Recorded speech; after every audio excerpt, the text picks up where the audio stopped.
Welcome back to Carol's Vegan Kitchen. Today we're going to make something that's a dessert.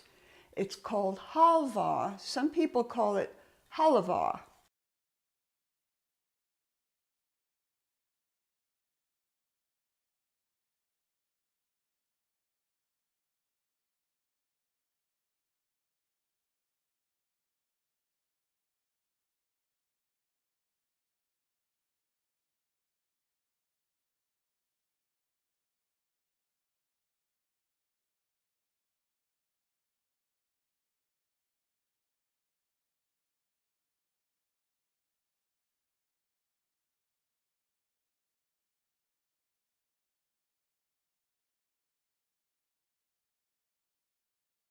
Here is halva, just like I used to eat as a child, and I just loved it. It was like one of my favorite things, and it still is. We're going to make our own, and it's vegan, of course.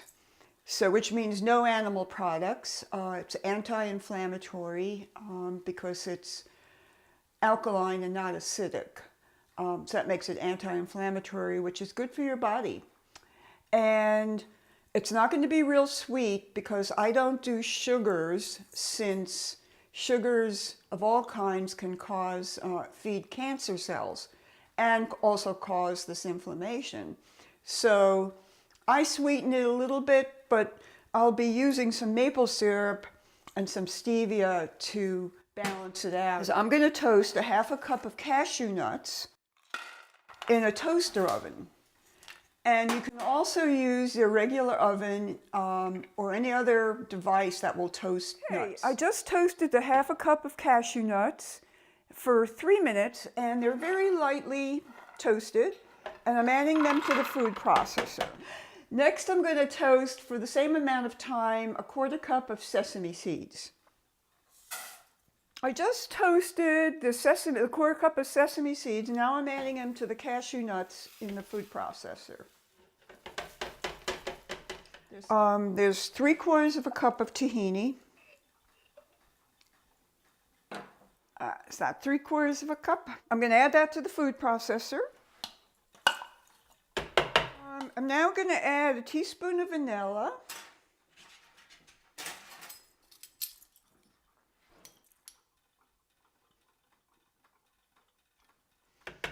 Okay, 1 teaspoon of vanilla is in.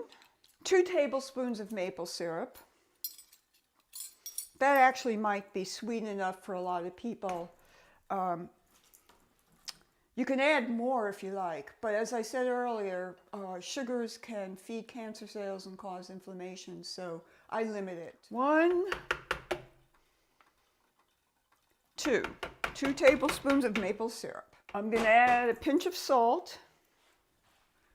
1 pinch of salt. And I'm going to add a couple of drops of stevia. It makes it a teeny bit sweeter. Okay, I added about 3 drops there.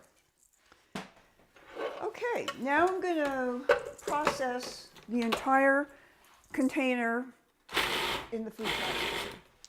And you want to do this until everything's combined and mushed up.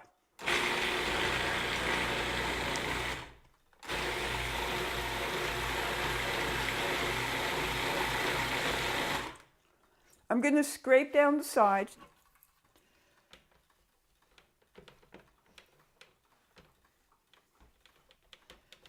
It looks kind of crumbly now. You don't want to over process this. You don't want to make it into a paste. You want it to be a little bit slightly textury.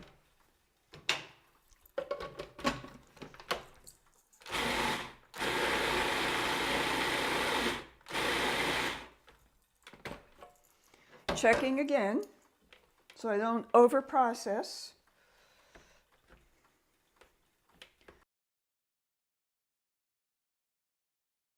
I'm going to do it a little bit more.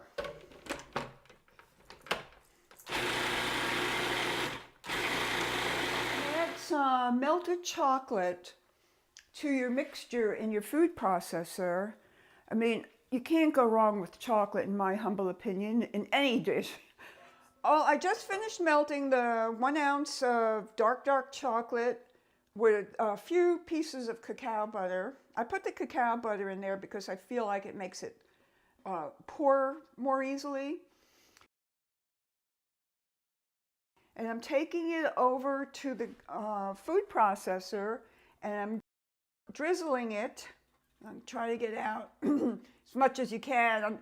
The sad thing about chocolate is you can never get it all out. But, you know, that's when your finger looking good comes in. If you're a chocolate person like I am. All right, that's looking pretty good.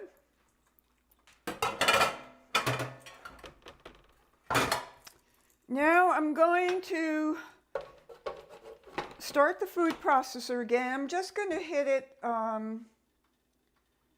very quickly. It's just mixed up a teeny bit.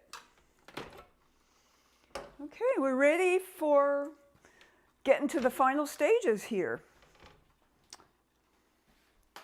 So I removed the container, and this is parchment paper.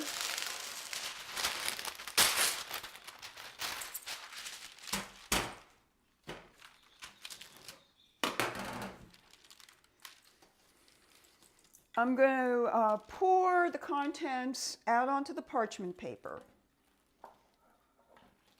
Be careful you don't cut your finger on the blade when you pour it out.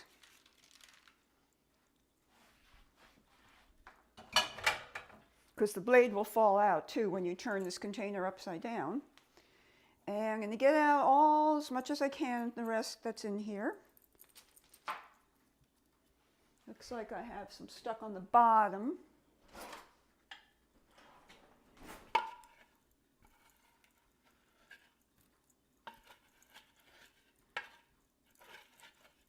Okie dokie.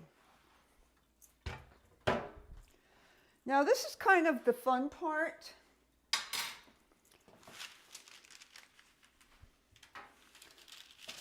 I'm going to form this into a square with my hands. You could make it as flat and as thin as you like, but I think about around a ½ inch in height would be good. And form it into a square. I try to keep it as uniform as possible. And since the food that was in the processor, the tahini, etc., it's still warm from the food processor and from the heat of the melted chocolate. So it's kind of very moldable right now. Forming it into a square.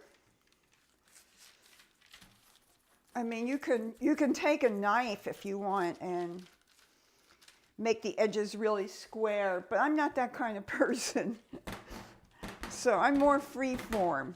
But, you know, if you want it to look perfectly square, you can cut it off, you know, and make it really straight. And depends on your sensibilities, really.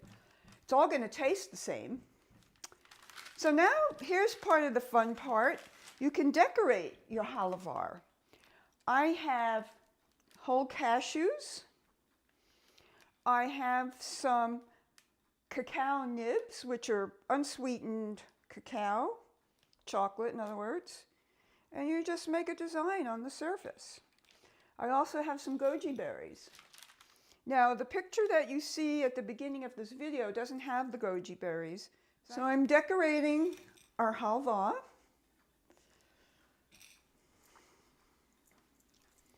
I mean, you can have it plain as well, but why not? These goji berries and cacao nibs are very high in antioxidants. They're all very healthy. There's no added sugar in them or anything.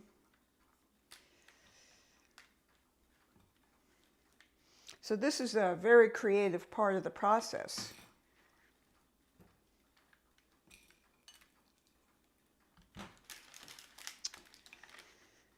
Since it's still warm, as I said, in order to firm it up, the next step is to put it in the refrigerator to firm up.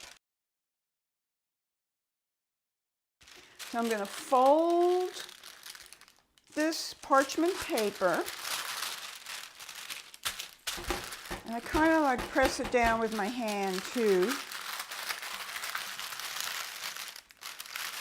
I'll make a nice little package.